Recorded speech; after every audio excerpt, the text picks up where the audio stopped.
ఓం శ్రీ మాత్రే నమః. నవరాత్రిలో 5వ రోజు అనగా ఆశ్వయుజ శుద్ధ చవితి తదుపరి పంచమి. ఈ రోజు ఆ దుర్గా అమ్మవారు మనకి శ్రీ మహాలక్ష్మీదేవి అవతారంలో దర్శనమిస్తారు. అలాగే అష్టలక్ష్ముల సమిష్టి శ్రీ మహాలక్ష్మి. అందుకే ఈ లక్ష్మీదేవిని మనం నిష్టగా పూజించుకోవడం వల్ల మనకి సిరి సంపదలు అష్ట ఐశ్వర్యాలు వర్తిల్లుతాయని చాలా నమ్మకం. అమ్మవారికి ఈరోజు గులాబీ రంగు చీరతో అలంకరించుకోవాలి. అలాగే అమ్మవారికి ఎంతో ప్రీతికరమైన క్షీరాన్నం, చక్కెర పొంగలి, బూరెల్ని ప్రసాదంగా నైవేద్యంగా సమర్పించుకోవాలి. అమ్మవారు పాల సముద్రాన్ని చిలకగా ఉద్భవించారు కాబట్టి ఆవిడకు తెలుపు రంగు కమలం పూలతో పూజించుకోవాలి. లేదంటే తామర పూలు, ఎరుపు రంగు గులాబీ పూలతో కూడా పూజించుకోవచ్చు.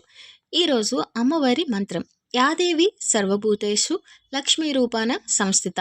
అనుకోలేని వాళ్ళు ఓం శ్రీ మాత్రే నమః లేదంటే ఓం శ్రీ లక్ష్మీదేవి అయి నమః అనుకున్నా సరిపోతుంది. పూజ అంతా అయిన తర్వాత దక్షిణ రూపంలో ఎవరికైనా మనీ ఇస్తే చాలా మంచిది.